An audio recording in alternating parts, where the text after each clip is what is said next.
Devasya Dhimahi Dhiyo Yona Prachodayat.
O Great Spirit,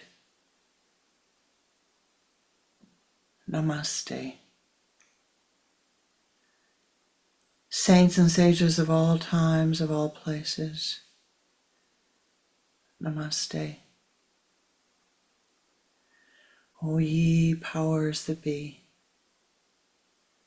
the air, the earth, the fire, the water, the ether,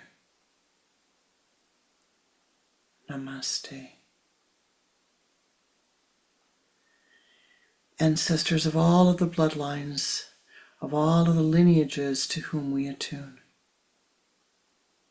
Namaste. Om Shri Babaji Namaha. Om Shri Lahiri Mahasayaji Namaha. Om Shri Yukateshwarji Namaha. Om Shri Paramahansa Yoganandaji Namaha. Om Shri Sheliji Namaha. Om Shri Goswami Kriyanandaji Namaha. Most beloved and precious Ishtadevata, in all of thy names and all of thy forms, Yanamaha. Bless our meditation, bless our time together. May we be an ever greater blessing unto all of those who enter our aura. Om Shanti, Shanti, Shanti. Namaste Ji. Welcome to my heart. Welcome to our Sunday Sangha.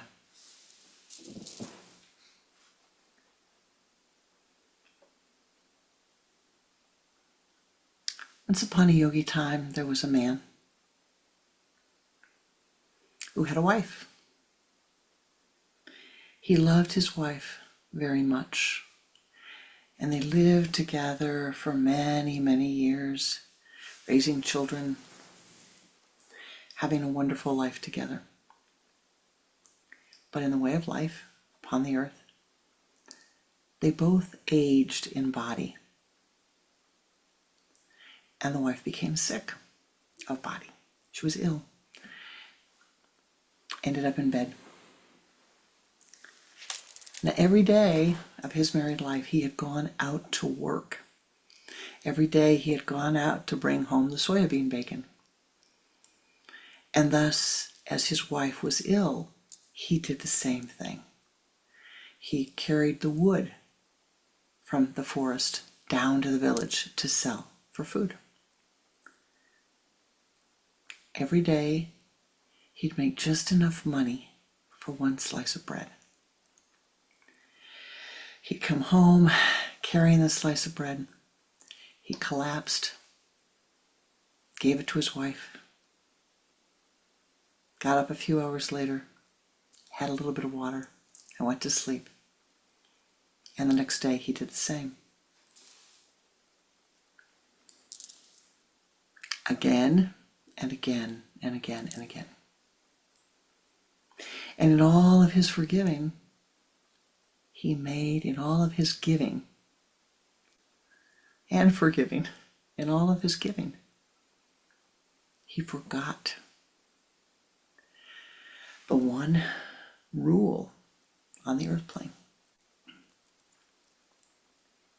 You must feed this. You must feed this.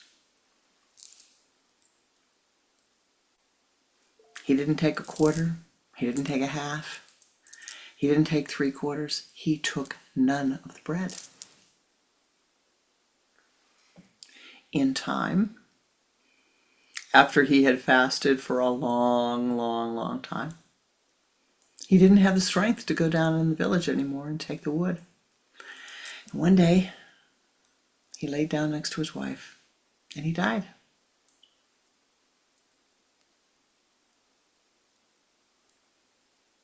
Now, was he a hero, or was he a fool? A wise, kind, compassionate man, or a man deceived by his ego self? Many people would look at him and say, oh, he gave of his life for his wife. What a wonderful man. But the wise person would look at him and say, oh, no. He left his wife to starve. He left his wife to lie in bed and die. His wife, who he loved so much, because he did not understand the basic law of life upon the earth plane. You have to feed this. Not mine, but yours. You're incarnated in this physical vehicle. You need to understand the laws of the universe. You and I need to understand the laws of the universe. We need to work diligently to get our external lives in order.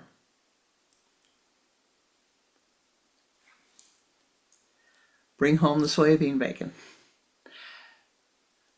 Have a little savings account. Rest. Drink enough water. Meditate, meditate, meditate. But where does that all begin? We have an error in our thinking. We think that everything begins by what we do externally.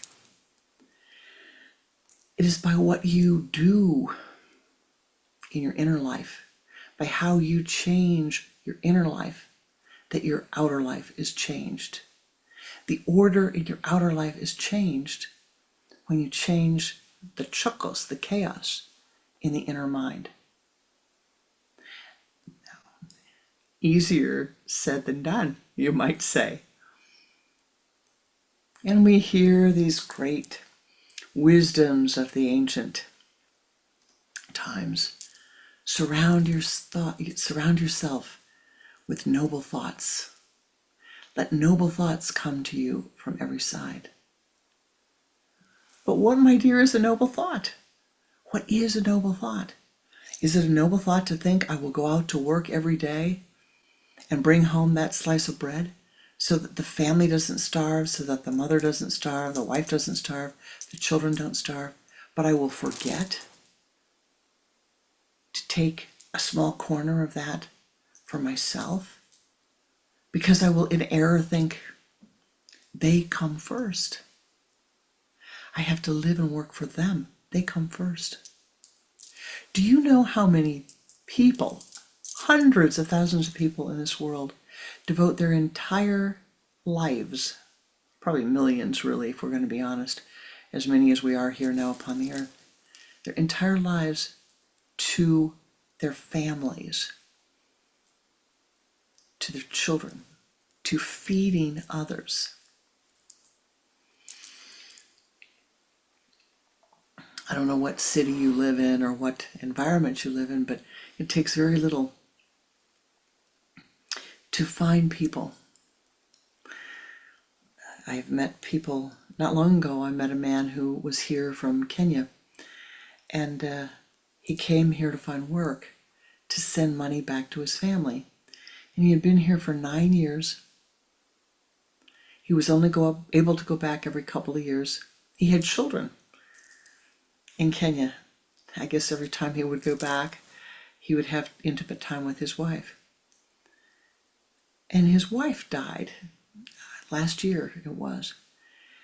And he was heartbroken because he was just a year away from having enough money that she could come and be with him.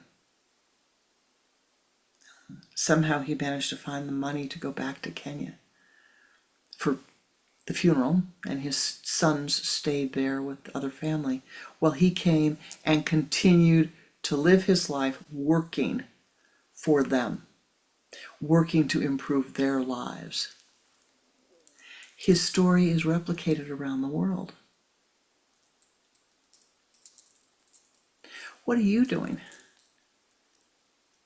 Are you working to improve the lives of your family? Or, in doing that, are you stopping to say, how am I living my life? What am I doing with my life that is improving my spiritual life, my happiness? Am I able to go and work for my family with joy, with happiness? Or am I doing it because I feel that it makes me a holy person or a better person? Or am I doing it because I feel guilty if I don't? Or I have a burden or some sort of a debt?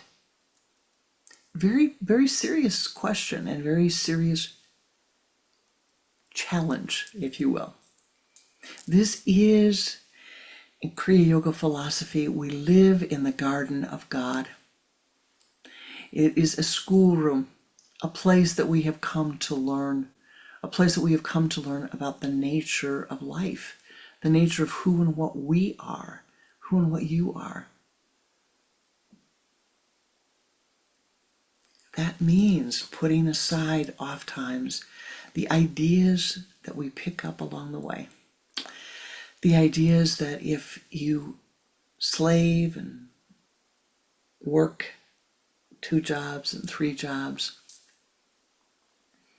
for mama and papa and the children, that you are a better person. Hear me. I am not saying that it is wrong to support your family. I'm saying it is right to support your family. It is right to work hard. But we pour so much effort into making the soybean bacon, to bringing home the soybean bacon, that we don't think about the spiritual life. We don't have time. We don't take the time to rest, to adjust to the changes in life. We're pouring so much energy out that this eventually, in and of itself, collapses. And then what? And then what? All over India. It's a terrible problem for centuries and centuries, and in China too. You know, the man dies and the woman is widowed and left without anyone to care for her and tossed aside, so often tossed aside. I once met an Indian widow. I've met many, but this one particular Indian woman who was widowed. And she brought her daughters and migrated to the United States. And she said to me, Here, I can work. She says, I have a good job. I can educate my daughters. They can go any place they want to go to school, that they can get in academically. I'll do everything I can to help them. And I'm not an outcast because I'm widowed. I'm not an outcast. If I wanted to get married again in this country, I could. She said, I don't want to, but I could.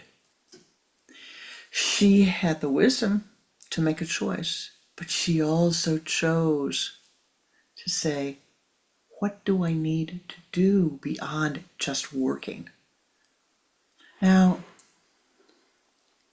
for a Capricorn to be saying this to you is very, very odd. I'm a Capricorn soul. So work is something I love, I enjoy. I like to work. I've always liked to work from the time I was little. Give me a job and I'm happy. Whether it's peeling the carrots or setting the table, I'm happy. But somehow, my beloved, we have to, you have to, I have to, change the prism of your life and say, what do I need to do? How can I think noble thoughts when my body is exhausted? When I haven't had a sip of water since I woke up? When I haven't had that corner of a slice of bread? Or that little bit of rice or dal? How can I turn inward? This causes it necessitates a reorientation of your life. The capacity for you to stop and say, all right, what do I need to do? Recognize that the tiredness and weariness of the body must be overcome. You need to set time aside for yourself. Just as we say when you get that paycheck, you put the first, my guru always said, you put the first dollar aside for yourself to save it. He'd say, save it for a rainy day. But he also said, save it for the future so that you can rest. And he was always very clear, there needs to be a little bit of earth prana that you set aside for when you need it. Not when the rent's overdue, not when you want to buy a new car, but for a time when you really need that spiritual rest. You may have a second or a third savings account for those other things, or money set aside in some way for those other things. But there needs to be an awareness that this is a sacred vessel that you are in. You've worked very long and hard to get here, to get to this planet. Now we are incarnated at the Mars chakra. We're incarnated, we came from Mars, if you will, a planet of war, of fighting, of aggressiveness, of energy, very much focused on earth energy. On the earth plane, you really see a lot of Martian energy. We brought that with us. But we're moving to Venus. And so the earth plane is also, in addition to having all this fighting and energy, outgoing energy, the Olympics is a wonderful example. You know, the Summer Olympics are going on right now. Now, you see an enormous number of athletes who have focused their minds on perfecting the use of and the flow of energy through their bodies. There were long-distance races yesterday, and it was remarkable to see. Absolutely remarkable. You know, you could see the athletes had trained and trained and trained. In one race, there was a woman who had trained, and it was, I think, a 1400 race. You know, keeping with the pack, keeping with the pack, keeping with the pack. And then, at the end, the last lap, it was as if somebody had turned on a switch in her body. She had turned on the switch in her body. She knew where the energy was. She knew what she had. She knew how to use that energy. And boom, she took off in front of everybody else, and it was as if she was flying and no one else was there. Now, you and I need to be able to recognize, oh, how do I do that? How do I control the energy of this so that I have that which it takes to carry me through to the end of the race?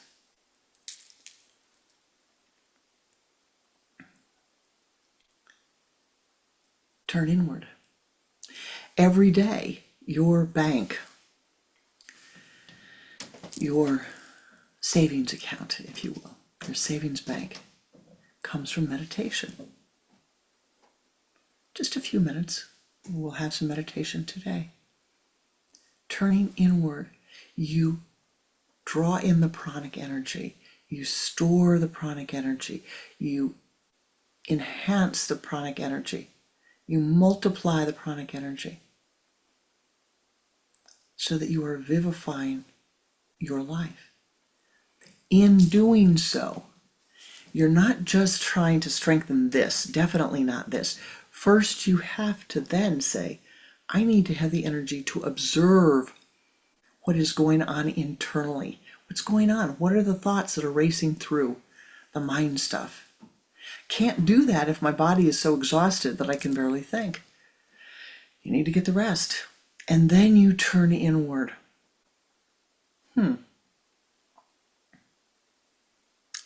What do I need to feed myself today? What noble thought do I need to feed myself today? What is the thought of beauty that I can feed myself every day? What is a thought of beauty? What's a new thought that I can feed myself every day?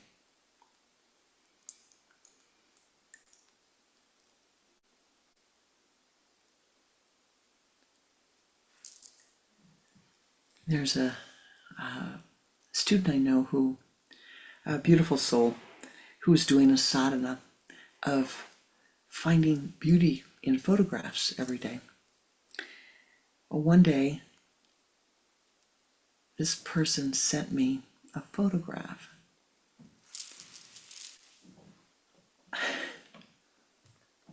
of the sunset through a window. And on the window was this most beautiful, beautiful spider. And it was as if the spider was looking through the window at the sunset. In all of my life, this one, I had never had the thought that the spider too could stop and see the beauty of the sunset. It was remarkable, just remarkable, to have that experience from the other person's view, because they shared their beauty with me. They shared their prism of beauty with me. And that in turn caused the mind to open and to expand. We need to find methods to incorporate into our lives every day that are going to feed the beauty, feed the noble thoughts, feed the kind thoughts, feed the good thoughts. So one of the first things to do is turn off those thoughts that are not noble, that are not good. And we do it with the affirmations. Free me from my negative thoughts, that I do not pass them on to others. Free them, free me. Free me from my negative thoughts, that I do not pass them on to others. Free them, free me. Free me from my negative thoughts, that I do not pass them on to others. Free them, free me. Free them from their negative thoughts that they do not pass them on to me. Free me. Free them. Free them from their negative thoughts that they do not pass them on to me. Free them. Free me.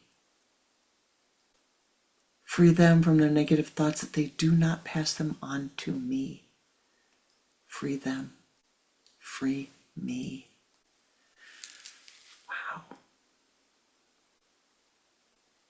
Well, I don't know what negative thoughts I want to be freed of. Don't worry about it. Just say the affirmation. Say the affirmation, and you will come to find, my beloved, that as you observe, and this practice of observing your thoughts is vital to your spiritual practice.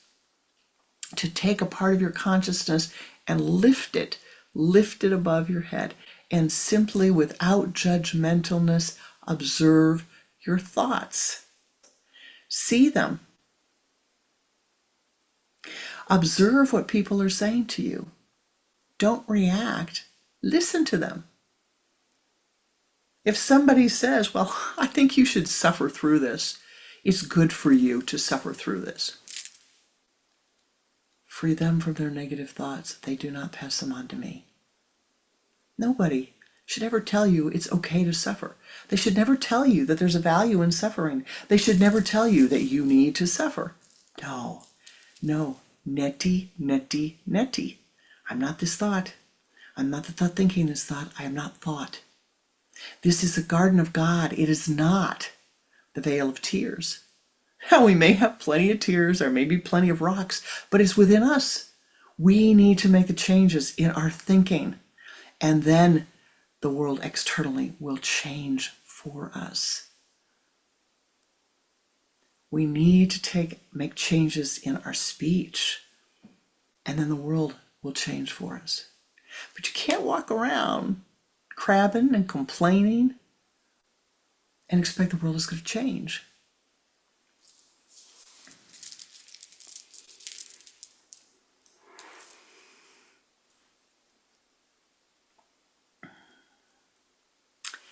People are peopling.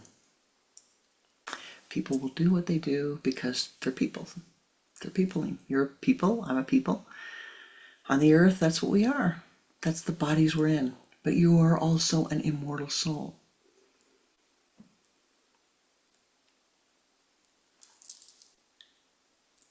So what have I said to you?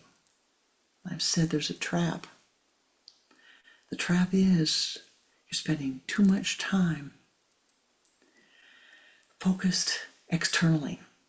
And then when you come home, you're exhausted, you're tired, you can't hardly think. So what do? You sit down and you turn on the TV and you numb yourself, or you turn on your smartphone and you numb yourself, or your tablet and you numb yourself. Through, switching, social media and all these various things. Let go of that.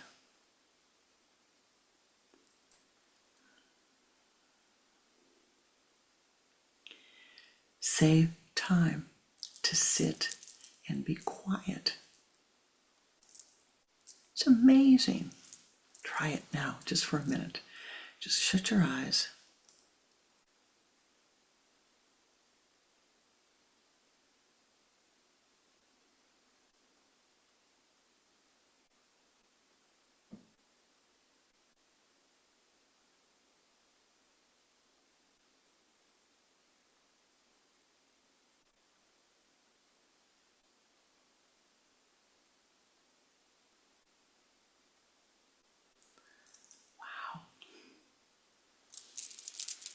Isn't that wonderful?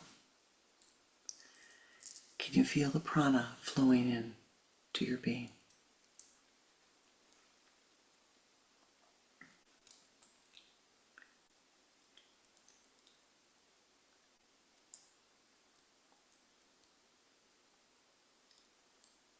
We need to see life as it is.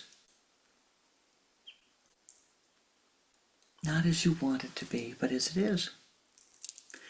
And it is only a seeing life as it is that we can change.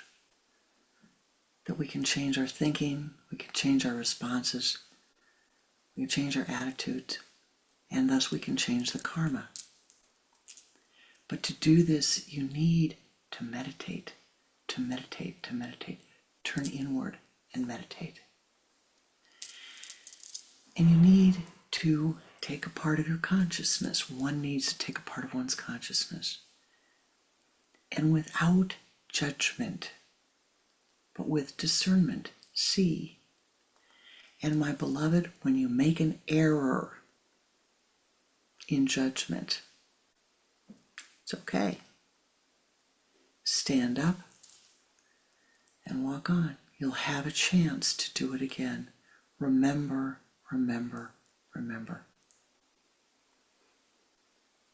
And remember the farmer, the cow, the cat, and the cobra. There was a farmer. He had a cow. The cow gave him milk every day. Every day he would go out to the farm and the barn, and he would pet the cow and tell the cow how beautiful it was, and he'd milk the cow. And the cow would be happy that the farmer milked him, and the milk would be wonderful, and it would feed the family, and the farmer was happy, the cow was happy. He had a cat. Every evening, the cat would sit on his lap, and the farmer would pet the cat, and pet the cat. The cat would purr, and purr, and purr, and purr. And he got rid of all the mice on the farm. And the farmer had a cobra. Now the cobra didn't do very much but lie in the sun. But he had a cobra who'd come to live on the farm. They were talking one day. The cobra says, "You know, I like living here, but I feel a little left out. You always tell Bessie the cow how much you like her. Every day you go and you pet her and you tell her, you know, when she gives you milk, you really like her." "Yeah, yes." And Mr. Rao the cat, every time he jumps in your lap, he's purring, you're petting him, and he sits there all night long. You talk to him and you're petting him. "Yes, yes, it's true. Is there a problem?" "What about me? What about me? You never, ever pet me." "No, I don't. I acknowledge you every time I go by.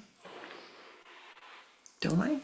I bow to you, I nod my head, I acknowledge you every time you go by. But I want what they have. I want to be close to you. You're close to me. You're living on my farm.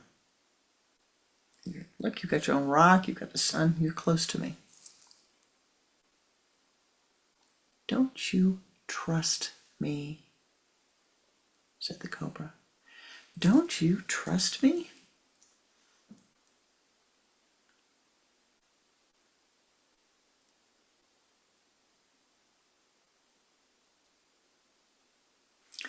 "All right, what do you want?" "I want to sit on your lap. I want to sit on your lap. I want to see how it feels to sit on your lap like the cat does every night." "You're a cobra." "No, I want to sit on your lap. Please, I promise you, I give you my word, I won't harm you." "You're a cobra." "I give you my word, I won't harm you." "You're a cobra." "I give you my word. Please, please, I give you my word. Please, I give you my word. Please, I give you my word." "All right, already. I'm tired. It's been a long day." Cobra comes up, farmer's lap. The farmer takes one breath. The cobra reaches out and bites him right on the arm and lets go with the poison. And the farmer says, "You gave me your word." "But I'm a cobra."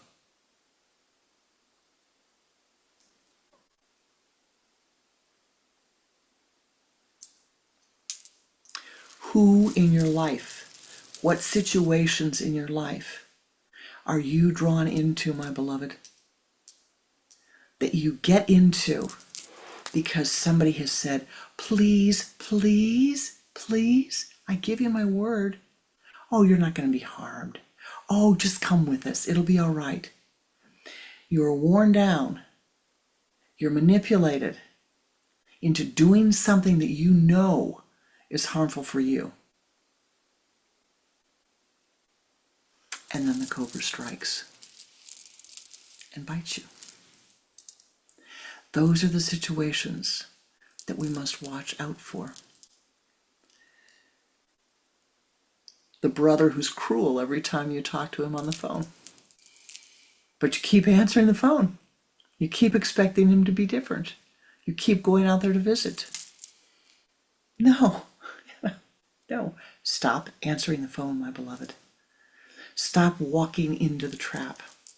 Now, we're going to meditate in a minute, but I want to wrap up with this. What I have just said to you, the cow, the cat, and the cobra.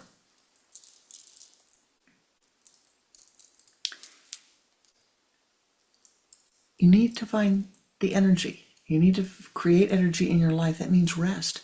Give yourself time to study sacred texts, to memorize beautiful poetry, to think noble thoughts. Surround yourself with people who are going to help you be compassionate and kind and loving, and watch out for those people, events, things, situations in which for you the cobra will strike.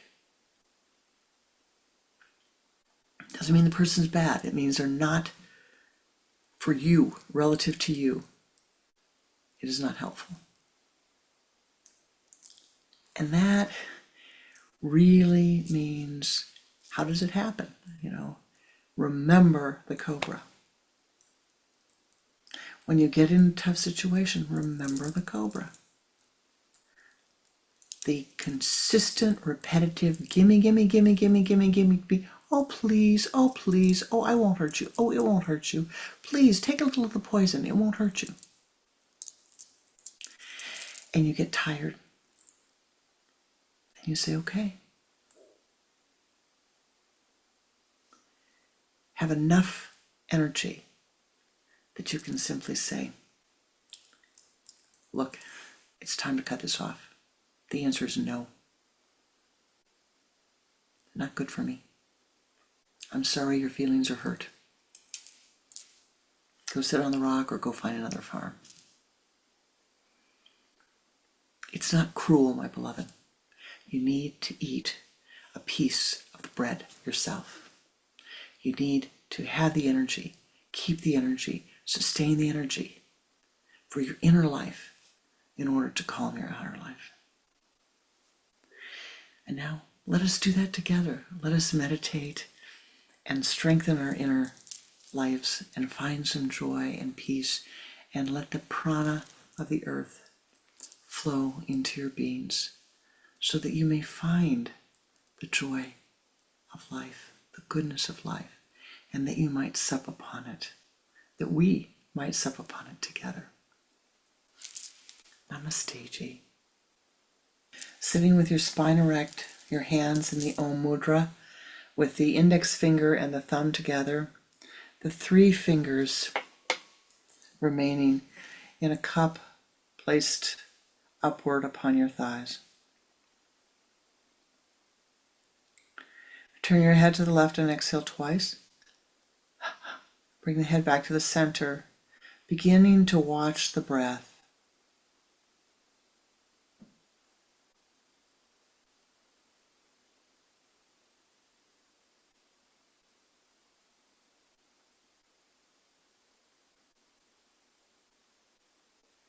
Use the sipping breath. Draw the energy from the limbs of the body to the trunk of the body, sipping as if through a straw.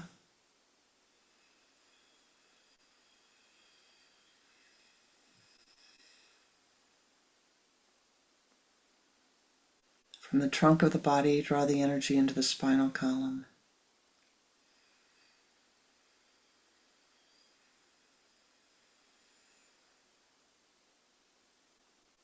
From the base of the spine, draw the energy up to the sun center.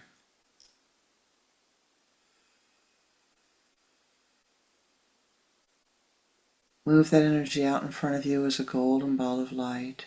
Expand it and sweep it around your body, moving counterclockwise. Wrap your body in golden light 3 times.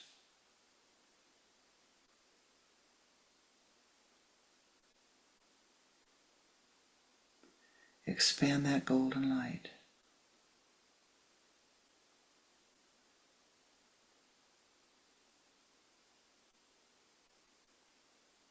And now ascend above the room you're in, above the building. Ascend to the high place of meditation.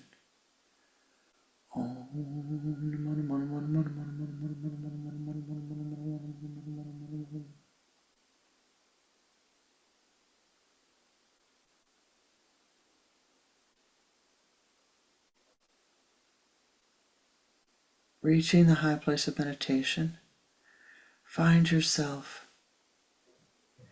in the grove of the meditators.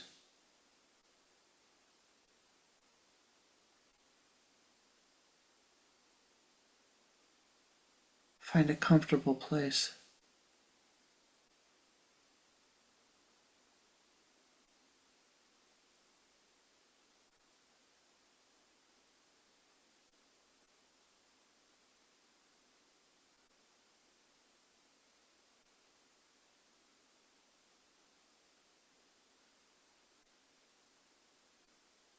Now in your mind's eye, you see a path leading up a mountain.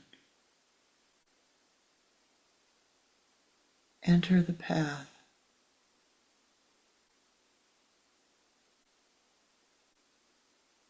It leads you to a forest.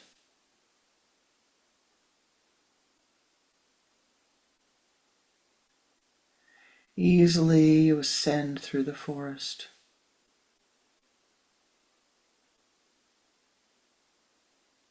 Hear the creek running next to you.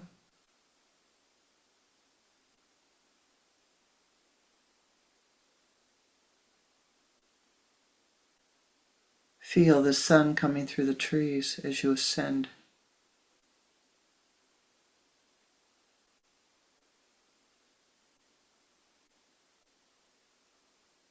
Ascend.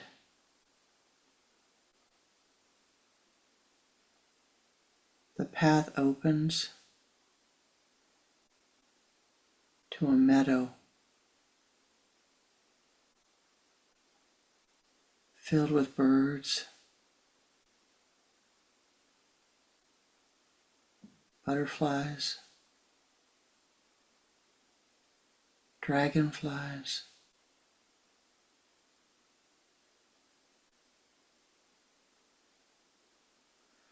Walk through the path.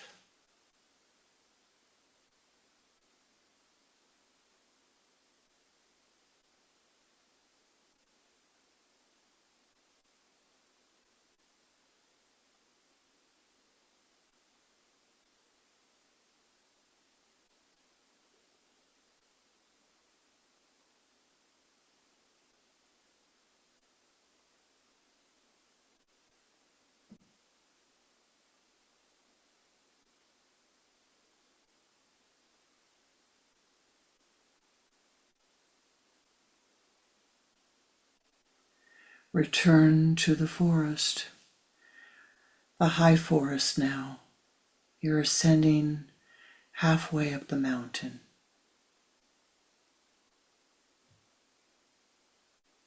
The forest is cool now. All pine and evergreen.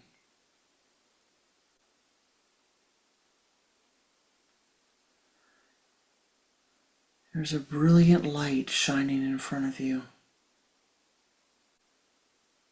walk to the light.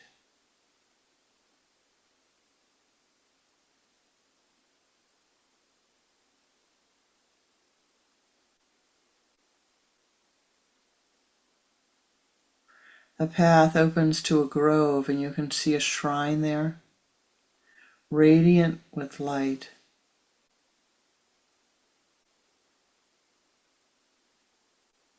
Walk to the shrine. The light becomes the color of healing for you.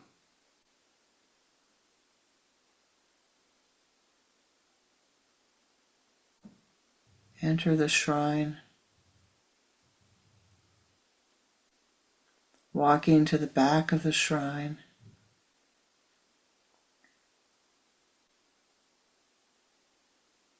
There's a pool of light. Brilliant, brilliant light, healing light. Walk into the pool, breathing in the light.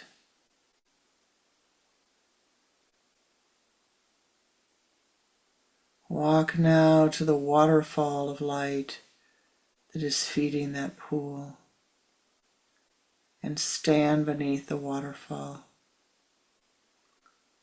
The water of light is pouring down upon you, filling every cell of your being. Breathing in the light.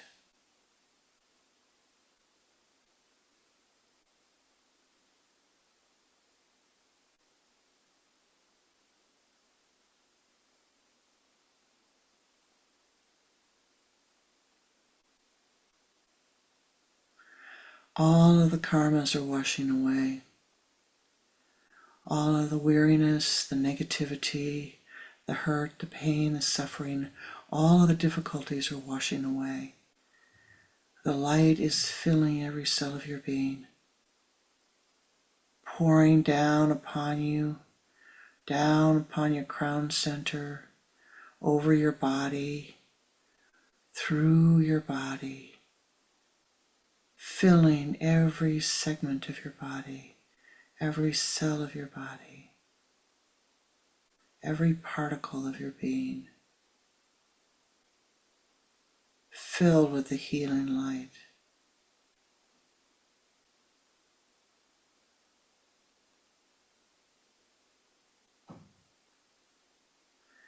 You feel the chains falling away. The ties that bind, the ropes are falling away from you. The light pours down upon you and your body begins to elevate, feeling lighter and full of light, ease-filled, full of light.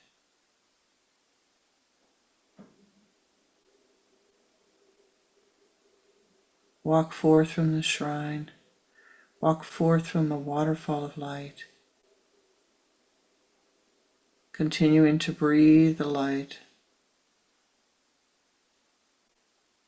walking forth from the shrine,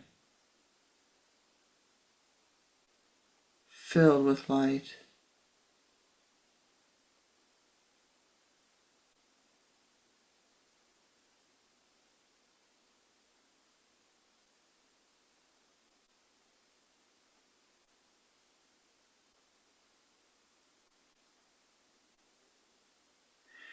Return to the high place of meditation, filled with light, filled with the light of healing, the color of healing for you at this moment.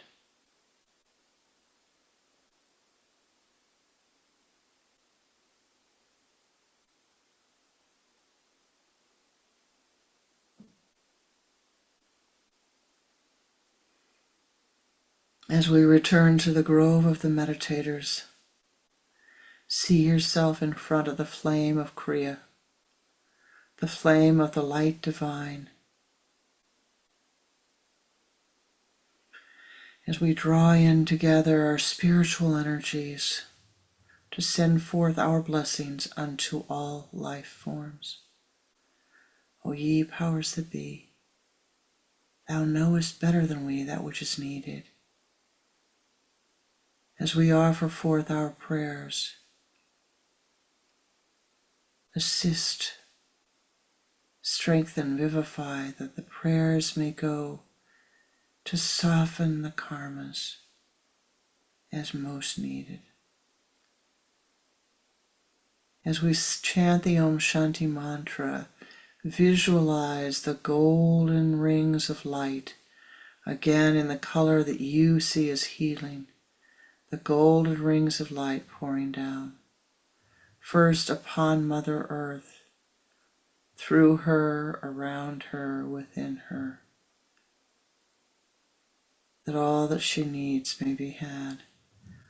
And let us chant the Om Shanti mantra 3 times.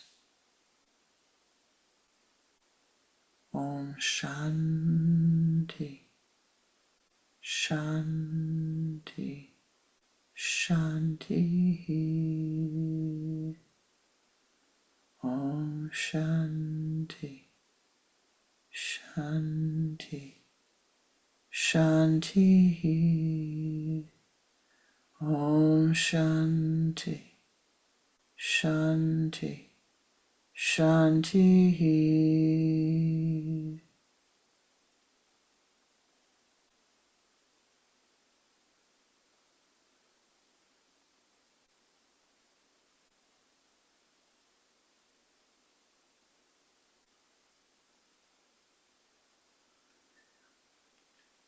For all of those souls upon the earth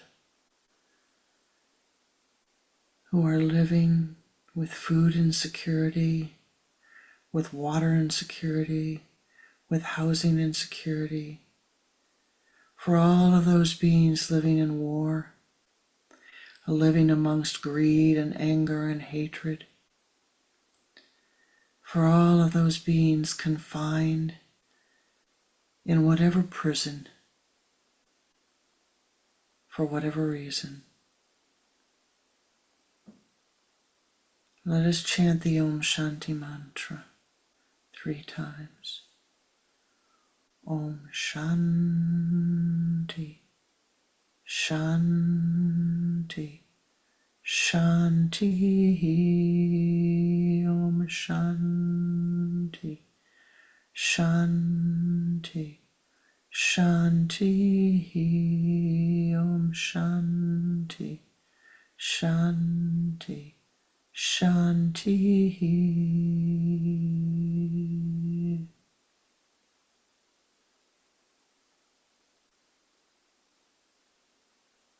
For all of those souls who are confining others, for all of those souls who are in positions of power and authority,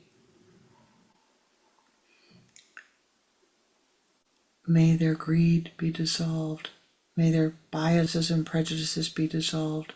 May their limitations be dissolved. May they serve life harmoniously, kindly, compassionately, and wisely.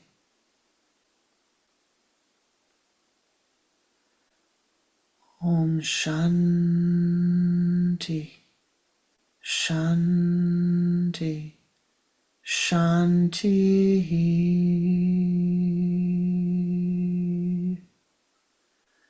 For all of those souls living with physical and mental illness, may they be healed at all levels of their beings. Om Shanti, Shanti, Shanti.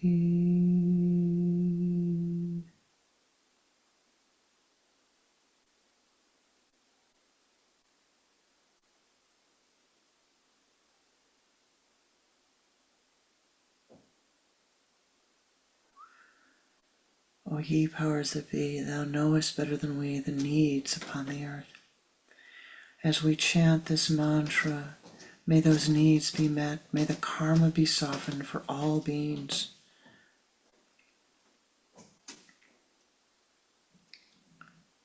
Om Shanti, Shanti, Shanti, Om Shanti, Shanti, Shanti, Om Shanti, Shanti, Shanti.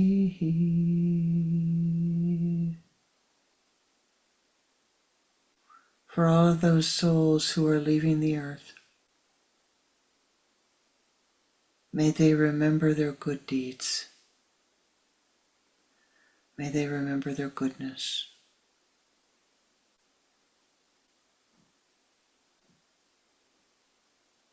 May the way be cleared. Om Shanti, Shanti, Shanti.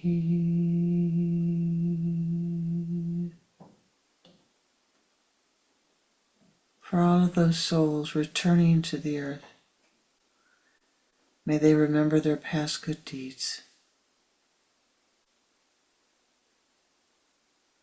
Om Shanti, Shanti, Shanti. Om.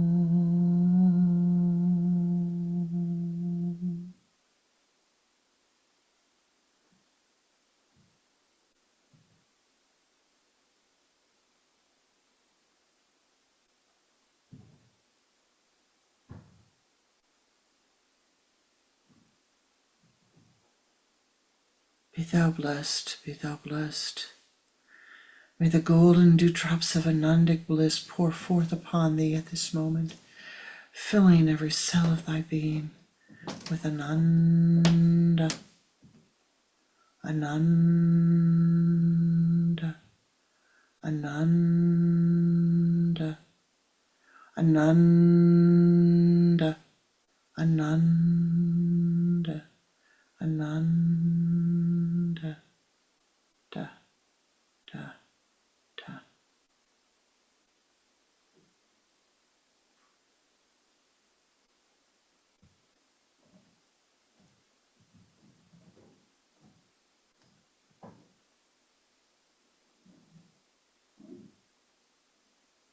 Om Tat Sat Om. Aham Brahmasmi. Take hold of your goodness and carry it with you. Rest, turn inward. Let go of those negative thoughts and replace them with noble thoughts. Find joy, find happiness, find contentment. Become ever more compassionate. Seek out your own illumination. Draw noble souls to your being. Draw noble souls to your presence. Learn from all souls. Learn from all souls. Do not judge. Discern. Learn to say, ah, yes, I see. No, that is not for me. Ah, yes, this. Sup upon the sweetness of life. This is for me. Thou art blessed. Become an ever greater blessing unto all life forms, unto all beings who enter your aura. Om Shanti, Shanti, Shanti.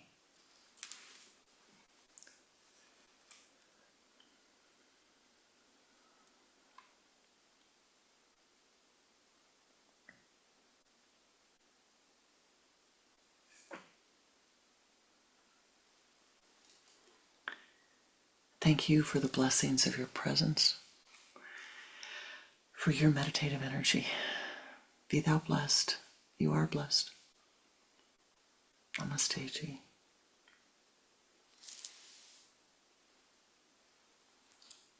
Shanti.